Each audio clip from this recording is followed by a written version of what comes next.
A solid sphere A of mass 5m and a spherical shell B of mass m, both having same radius, are placed on a rough surface.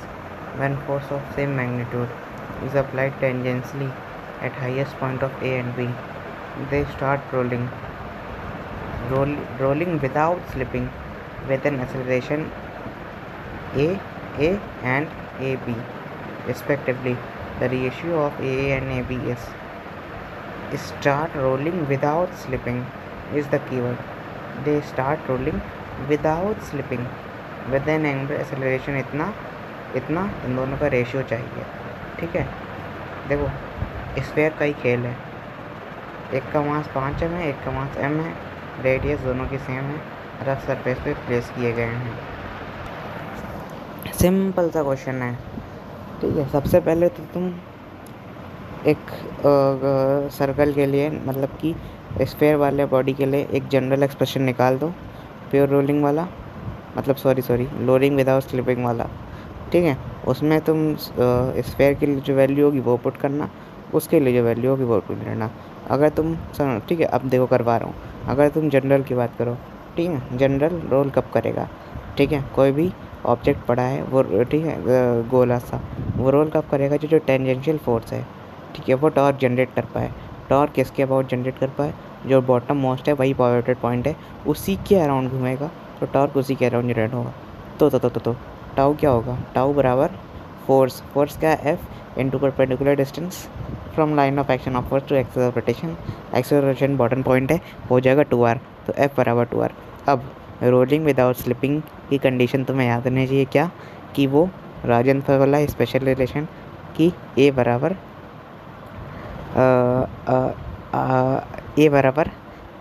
मतलब कि translation acceleration is equals to angular acceleration times radius, tau बराबर alpha r.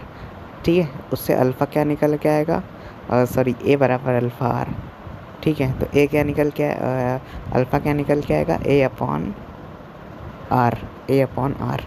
ठीक है, अब तुम्हें tau बराबर आ गया, tau बराबर 2f अपॉन टाउ बराबर क्या आया? 2f into are. ठीक है,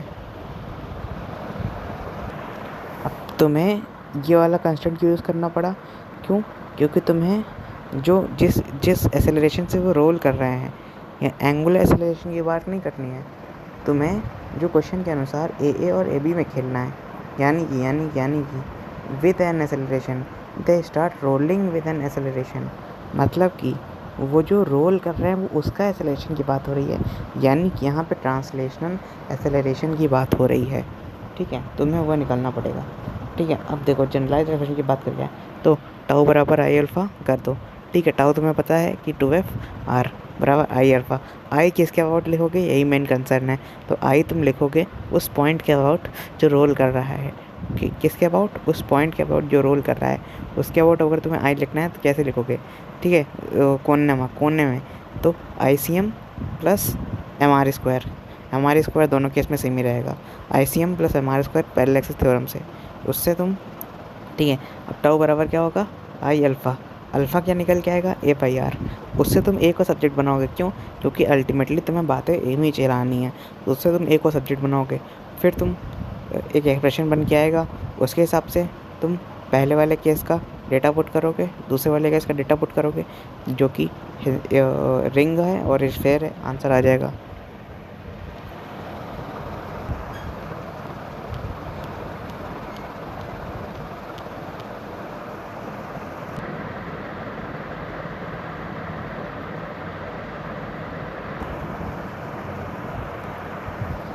सबसे पहले इनिशियल एंगुलर वेलोसिटी निकालो, जो कि होगी तुम्हारी क्या?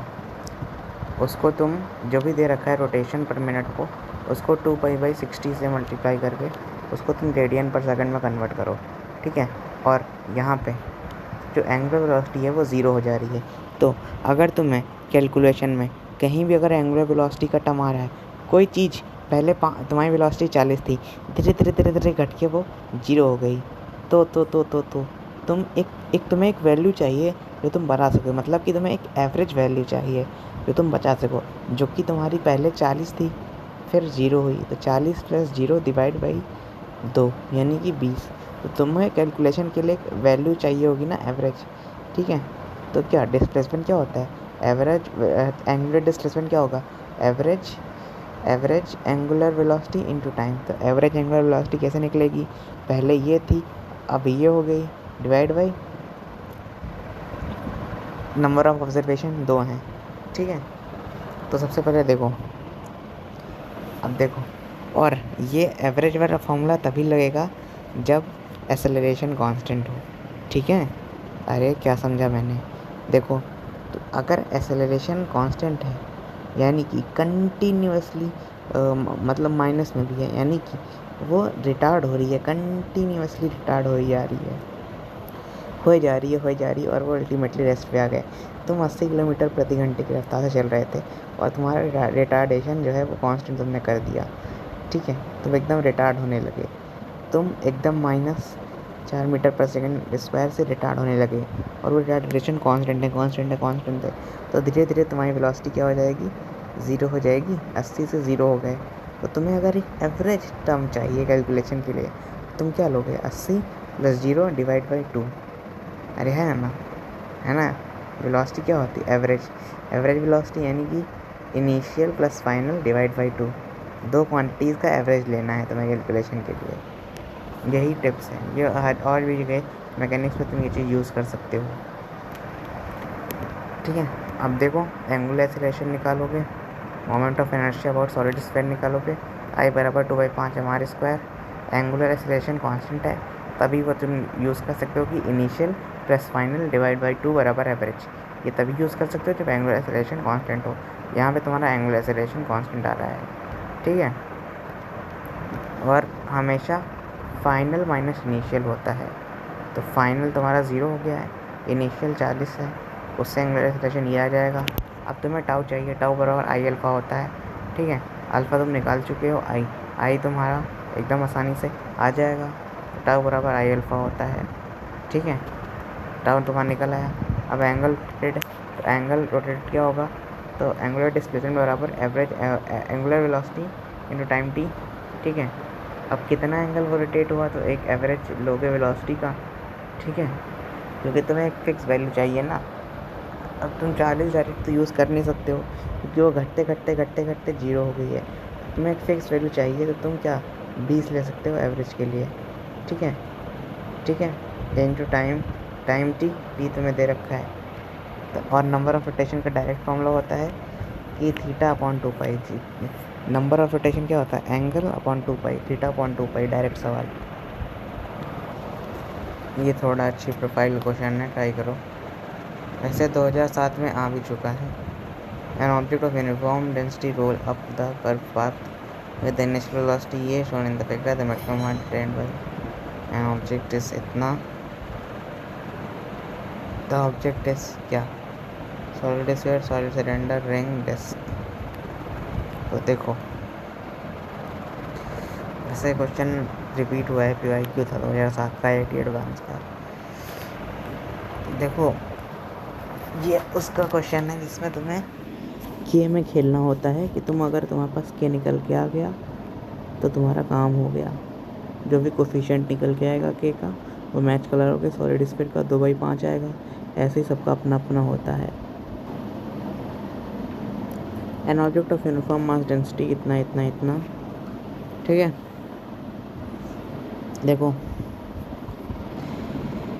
अगर कोई बॉडी रोलिंग भी कर रहा है, यानी कि वो दोनों मोशन कर रहा है, यानी कि रोल कर रहा है, वो ट्रांसलेशन मोशन भी कर रहा है, वो रोटेशन मोशन भी कर रहा है, तो उसके पास जो एनर्जी है, काइनेटिक एनर्जी, वो ट्रांसलेशन काइनेटिक एनर्जी भी होगी और रोटेशनल काइनेटिक एनर्जी होगी, जिसका फॉर्मूला हमें मिलता है 12mv1 + k, 12mv² 1 +, जिसका फॉर्मूला होता है 12mv² bracket start k + 1 bracket close.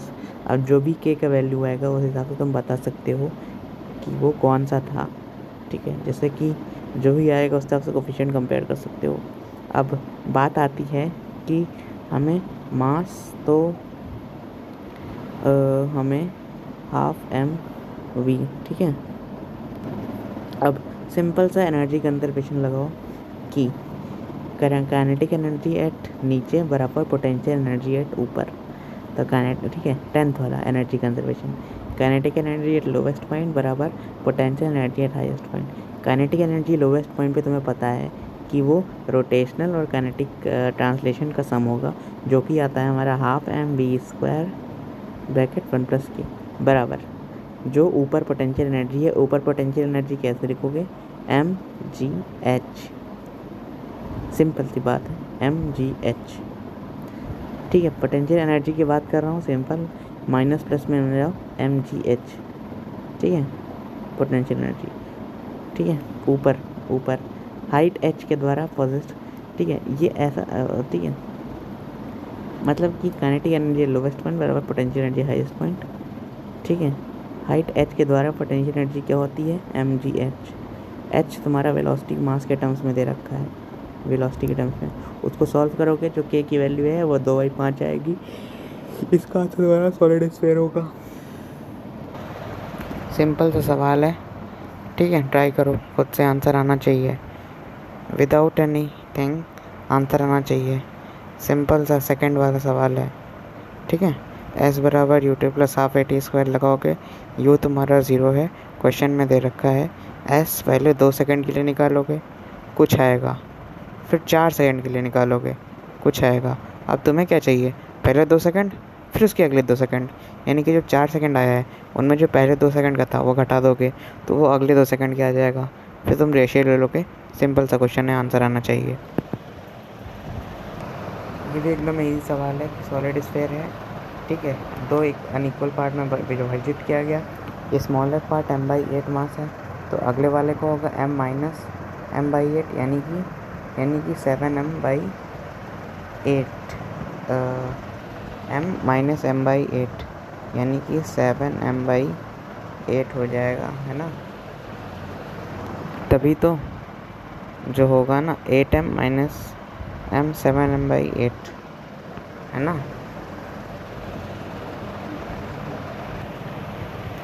एक m/8 है, दूसरा हो जाएगा 7m/8। अब देखो मटेरियल सेम है तो तुम रेडियस को एक दूसरे के टर्म्स में निकाल दो, डेंसिटी बराबर मास इनटू वॉल्यूम करके। फिर सिंपल मोमेंट ऑफ इनर्शिया लगाओ दोनों के लिए, I1 I2 दोनों का रेशियो ले लो, सिंपल आंसर आएगा। ये वही कंट्रोवर्शियल क्वेश्चन है, ठीक है। सबसे पहले वो a का निकालोगे तो ml²/3 आएगा, ठीक है, उस रॉड का। फिर इसमें जो है वो तुम्हें इसके सेंटर पे ही पूछा है, इसके सेंटर पे ही निकालोगे, ये नहीं कि उसको एक और जगह शिफ्ट कर दिया, उसके सेंटर पर ही निकालोगे पैरेलल एक्सिस थ्योरम से, अल्फ़ा मिल जाएगा 60।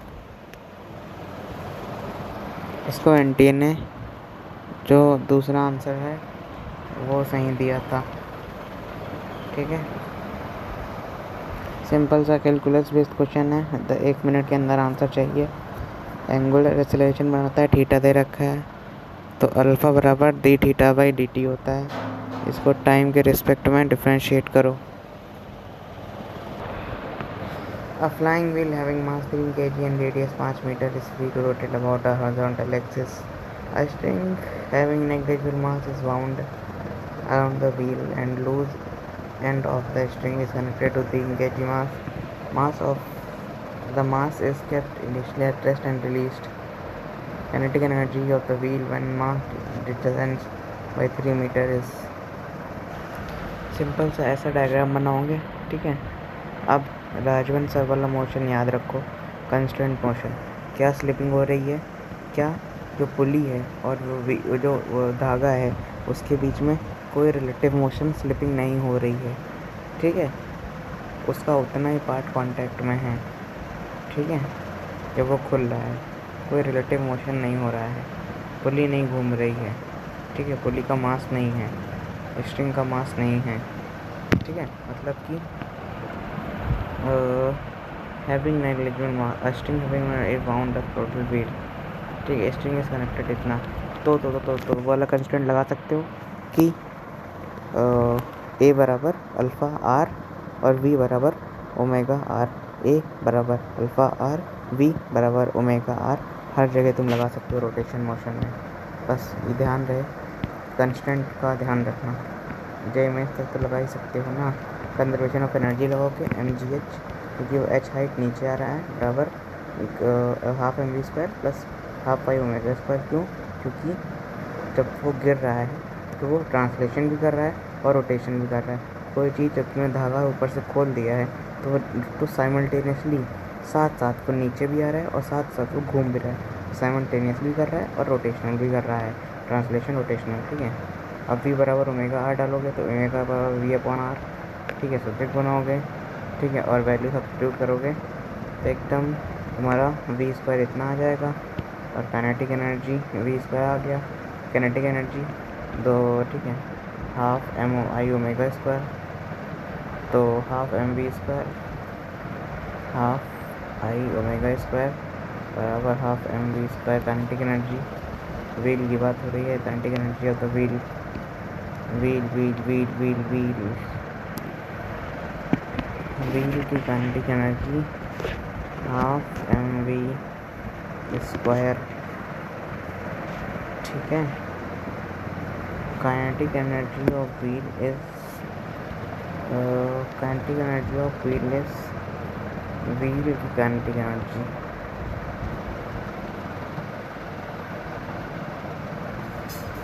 जब वो 3 मीटर नीचे आ गया तो व्हील में क्या काइनेटिक एनर्जी है ये पूछा है। तो काइनेटिक एनर्जी ऑफ व्हील बराबर हाफ आई ओमेगा स्क्वायर बराबर half mv²। Half mass of wheel 3 kg है, v² निकाल सकते हो तुम, इतना ही आएगा। दोनों का सम क्यों नहीं लिया?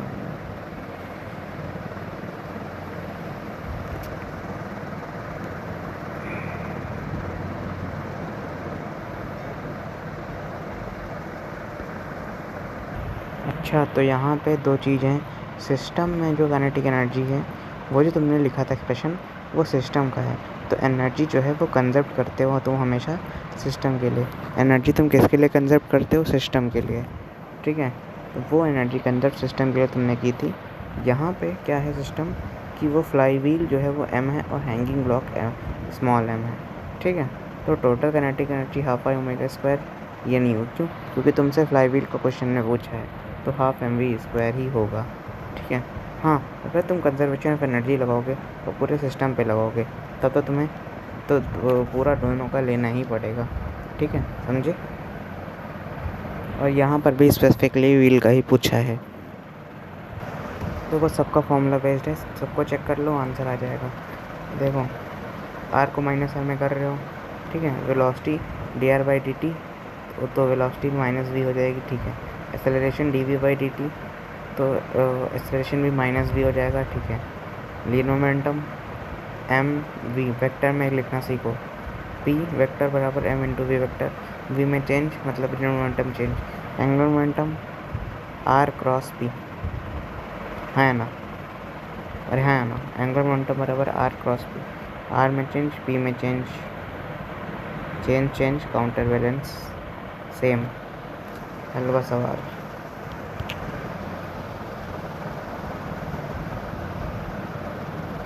ये तो भाई हो जाना चाहिए, तुम खुद से ट्राई करो। और solid sphere of radius r is rotating about an axis. ठीक है, सिंपल पैरेलल एक्सिस का थ्योरम है रेडियस एंड गायरेशन का, इजी पीजी नेट लेवल।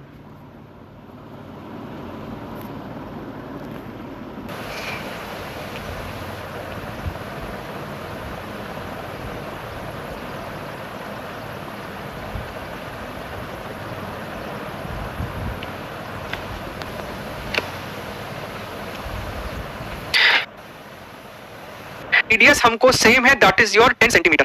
ठीक बात है। d1 d2 क्या है आपको सवाल में दिख रहा है 10 सेंटीमीटर और 20 सेंटीमीटर। अच्छा, इस वाले एक्सिस के अबाउट, अच्छा हमसे कहता है कि आपको टॉर्क लगा जिस कारण से इस एक्सिस के अबाउट सिस्टम रोटेट कर रहा है, तो हमसे एंगुलर एक्सेलरेशन पूछा है। So angular acceleration is nothing but torque upon moment of inertia, but moment of inertia of the entire system. तो ये पूरा सवाल मोमेंट ऑफ इनर्शिया निकालने का था। टॉर्क तो तुमको दे ही रखा है, टॉर्क कितना है, हालांकि बच्चे यहां पर भी फंस जाएंगे। टॉर्क है 43 × 10⁵, लेकिन डायन सेंटीमीटर, एक डायन को न्यूटन में कन्वर्ट करोगे तो 10⁻⁻5, सेंटीमीटर को मीटर में करोगे तो 10⁻⁻2। ठीक है, तो भाई साहब ये दोनों तुमको मर गए, तो आप फिलहाल के लिए 43 इंटू 10 टू द पावर -2 ही रखो। अच्छा, टू द पावर 5, लेकिन डायन सेंटीमीटर, एक डायन को न्यूटन में कन्वर्ट करोगे तो 10 टू द पावर -5, सेंटीमीटर को मीटर में करोगे तो 10 टू द पावर -2।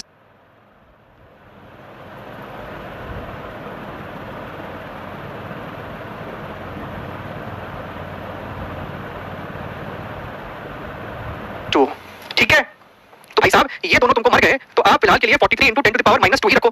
अच्छा, अब आता है मेन खेल, that is moment of inertia. Moment of inertia जब लिख रहे हो ना, मेरे साथ साथ करो, और अगर हमसे कुछ गलती हो तो हमको बता देना, इन्हें कि हम एंड तक कर दिए है और फिर बता रहे हो कि गलत हो गया आपका। सबसे पहले तुम लिखो इस वाले डिस्क का अपने डायमीटर के अबाउट होता है mr² बाई कितना 2 नहीं 4, तो डिस्क का अपने डायमीटर के अबाउट होता है mr² बाई 4 इसका, लेकिन हमें इसके अबाउट चाहिए, तो यहां से यहां शिफ्ट करोगे पैरेलल एक्सिस थ्योरम, तो आपको करना पड़ेगा m इंटू d1 का स्क्वायर प्लस ये वाले डिस्क का भी अपने डायमीटर के अबाउट हो जाएगा mr² बाई 4, तो एक काम करो ना, इस वाले में ही 2 मल्टीप्लाई कर दो, प्लस यहां से यहां शिफ्ट करना पड़ेगा ना m d2 का स्क्वायर प्लस रॉड का ये एक्सिस सेंटर ऑफ मास नहीं है, रॉड का सेंटर ऑफ मास तो कहीं ये वाला एक्सिस से होगा ना, तो रॉड का लिखोगे तुम ml² by 12 plus m into d square. d कौन सा होगा, d कौन सा होगा, यहां से यहां का जो भी हमको d निकल कर आएगा, करेंगे सॉल्व अभी। यही है ना तुमको सिस्टम का मोमेंट ऑफ इनर्शिया, कोई हमने टर्म यहां पे मिस तो नहीं कर दिया, जो मास है आप उसको बाहर निकाल लो common, capital M square multiplied by ये जितना भी है ना रेडियस का स्क्वायर, सब आपको स्क्वायर में है, और जितना भी डायमेंशन हमको दिया हुआ है वो आपको सेंटीमीटर्स में दिया है, तो सेंटीमीटर को मीटर में करोगे तो 10 टू द पावर -2, लेकिन यहां पर सब कुछ स्क्वायर स्क्वायर में है, तो सभी का 10 टू द पावर -4 आएगा, तो 10 टू द पावर -4 हम पहले ही कॉमन बाहर निकाल रहे हैं, मतलब अब हम लोग यहां पर r कोड प्लस d1 कितना है 10, 10 का स्क्वायर 100, d2 कितना है 20, 20 का स्क्वायर 400 प्लस l कितना है रॉड का लेंथ 30 सेंटीमीटर, यानी कि साहब 30 का स्क्वायर 900 बटा 12 प्लस d क्या होगा, what is d my dear friend, rod का लेंथ है 30, यानी यहां से यहां हमको हो जाएगा 15, यहां से यहां हमको दे रखा है 10, यानी कि d कितना है 5, तो यहां पर 5 का स्क्वायर कितना लिखोगे 25। ठीक बात है सर। अच्छा, तो 0.6 इंटू 10 टू द पावर -4, अब अगर हम ध्यान से देखें तो ये आपको मर रहा है क्या, ये मल्टीप्लाई होगा तो 6 5 30 और आपको हो जाएगा 3।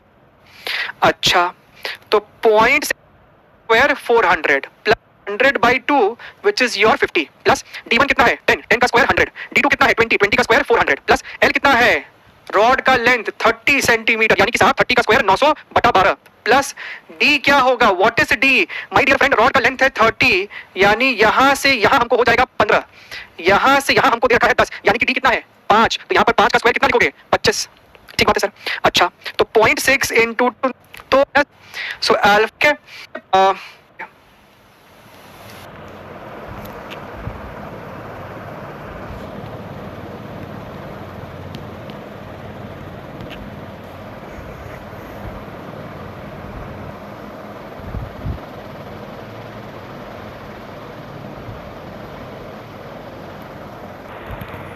ये क्वेश्चन ट्राई कर सकते हो, आसान है, कुछ इसमें है नहीं, बस तुमको कन्वर्ट करना आना चाहिए कि सबसे पहले मास को, तो मास को तुम लिख सकते हो volume into density, density rho fix मान लो, वॉल्यूम सेम बॉडी है तो वॉल्यूम तुम पाई आर स्क्वायर होगा, अब r/2 r/4 जो भी हो रहा है उसको अपने हिसाब से एडजस्ट कर लो, क्योंकि बॉडी सेम है तो r अपने हिसाब से एडजस्ट हो जाएगा, जनरलाइज्ड फार्मूला निकाल लो। ठीक है, कंसेंट्रिक सिलेंडर है ना, l/2 l/3 पाई r स्क्वायर h है ना, ऐसे निकाल लो, और रेशियो लेना है I1 I2 का, तो अल्टीमेटली डेंसिटी तो एट द एंड कट ही जानी है। ठीक है, सॉलिड सिलेंडर के लिए हाफ mr² होता है, लार्ज सिलेंडर के लिए मास हो जाएगा volume into density, volume pi r square l, ठीक है, volume pi r square l into density rho, I1 आ जाएगा हाफ mr², तो मास इसका तुम्हें पता चल गया, और हाफ m मास तुम्हें इसका पता चल गया, r² हो जाएगा। ठीक है, I1 आ गया। वैसे ही अब कर्व्ड आउट के लिए लेंथ l/2, ये l/2, तो m2 के लिए हो गया क्या, volume into density, volume into density लिखो, I2 होगा हाफ mr², m तुम निकाल चुके, r² r/3 हो जाएगा, उसका स्क्वायर सिंपल सा है, आंसर आना चाहिए। कह रहे हैं a thin uniform rod x of mass m and length l is pivoted at a height l/3 वो pivoted है, the rod is allowed to fall vertical position and lie horizontally on the table, the angular velocity of this rod when it hit the table top is, मतलब उस rod की angular velocity क्या होगी जब वो table के top को hit करेगी। ठीक है, एंगुलर वेलोसिटी ओमेगा बताना है, जब वो हिट करेगी टेबल के टॉप को, यानी कि पाइवोटेड है ना ये, पाइवोटेड एट हाई L/3 को पाइवोटेड कील ठोकती है। The rod is allowed to fall from a vertical position. जब वो पाइवोटेड है तो वो अलाउड टू फॉल कैसे हो? Lie horizontally on the table, horizontally यानी कि लेट जाए, ठीक है। अच्छा ठीक है, समझ गया। वो उसको फॉल कर रहा है ताकि वो जो पाइवोटेड है वो लेट जाए, ठीक है। समझ गया, कुछ ऐसा डायग्राम बनेगा। अब ऐसे क्वेश्चन में तुम्हें हिंट बननी चाहिए जहाँ पे वेलोसिटी पूछ रही है, तो एक हिस्सा तुम्हारा COME में हमेशा जाना चाहिए। COME मैकेनिकल एनर्जी कंजर्व करो। हाँ भी ऐसे हाइट वाइट दे रखी होती है तो मैकेनिकल एनर्जी ज़रूर कंजर्व किया करो, ठीक है। देखो, लॉस इन पोटेंशियल बराबर gain in kinetic, loss in potential बराबर gain in kinetic. Loss in potential कितना होगा? mgh में कितना लॉस आया? 12/3 का, बराबर गेन इन काइनेटिक। क्या ट्रांसलेशन मोशन हो रहा है? अपने आप से पूछो, आंसर है नहीं, प्योर रोटेशनल मोशन हो रहा है, ठीक है। ट्रांसलेशन मोशन तो नहीं हो रहा है ना, खिसक थोड़ी ना रहा है ना, तो प्योर रोटेशनल मोशन हो रहा है, यानी कि ½ I⍵²। ट्रांसलेशन मोशन नहीं हो रहा है, समझे। यानी कि काइनेटिक एनर्जी लिखोगे लॉस इन पोटेंशियल बराबर गेन इन काइनेटिक ½ I⍵²। अब देखो mgh में h तुम सेंटर ऑफ मास का लोगे, क्योंकि रॉड को तुम एक बिंदु स्वरूप मारोगे। ऐसा तो है नहीं कि सिर्फ ऊपर वाला पार्ट ही देखोगे, पूरी रॉड है, ठीक है। जहाँ भी कंफ्यूज हुआ करो क्या लेना है क्या नहीं लेना, सेंटर ऑफ मास को कंसीडर कर लो। सेंटर ऑफ मास रॉड के मिड पॉइंट पे लाइट करेगा, यानी कि वो जो है वो कहाँ लाइट करेगा। तुम्हें वर्टिकल हाइट जो लेनी है वो सेंटर ऑफ मास की लेनी है उस ग्राउंड के लेवल से। तो सेंटर ऑफ मास तुम्हारा L/2 पे होगा, ठीक है, और ग्राउंड तुम्हारा L/3 पे ऊँचे है। तो जो डिस्टेंस कितना आएगा वह आएगा तुम्हारा L/2 माइनस L/3।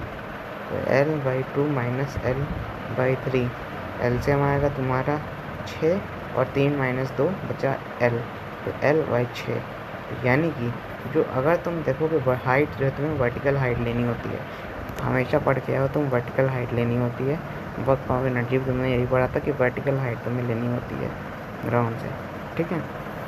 तुम्हें वर्टिकल हाइट ग्राउंड से लेनी होती है, तो तुम सेंटर ऑफ मास की वर्टिकल हाइट लोगे, ठीक है। अब यहाँ पे रोटेशन मोशन हो रहा है, तो तुम अब किस पे, तो जो ग्राउंड से सेंटर ऑफ मास कितना नीचे गिरा, कितना हाइट h हाइट नीचे गिरा वर्टिकल डिस्प्लेसमेंट हुआ सेंटर ऑफ मास का, वो लोगे तुम, ठीक है। सेंटर ऑफ मास में खेलना है, ये नहीं कि वो 12/3 है तो वो वाली हाइट ले लेना ही। सेंटर ऑफ मास रॉड को तुम एक बिंदु से ट्रीट करो, सेंटर ऑफ मास पे खेलोगे।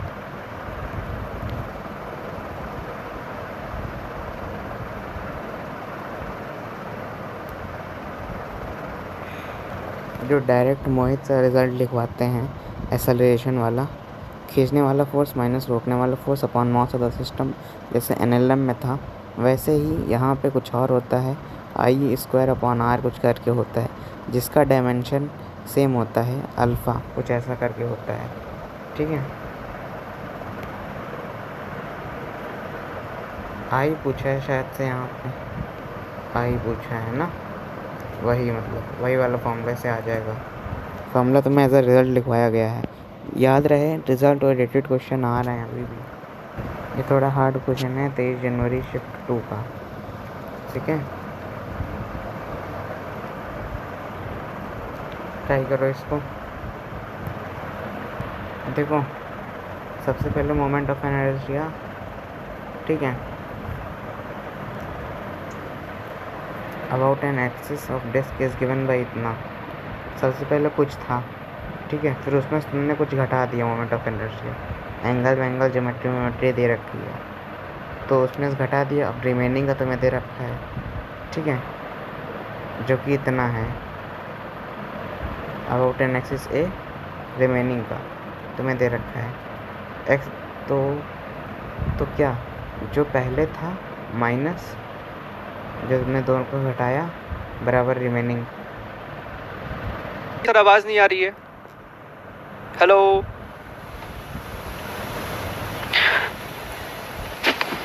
देखो इस सवाल में है ना, दोनों कैविटी के बीच का आपको एंगल दिया है, उसका कोई यूज नहीं है पूरे क्वेश्चन में, ठीक है। इसमें करते क्या है, इसमें हमसे पूछता है, हमसे कहता है कि जब आपने इस डिस्क में ऐसा दो कैविटी नहीं क्रिएट किया था तब पूरे सिस्टम का मास था m kg, ठीक बात है। तो कैसे आप निकालते हो मोमेंट ऑफ इनर्शिया?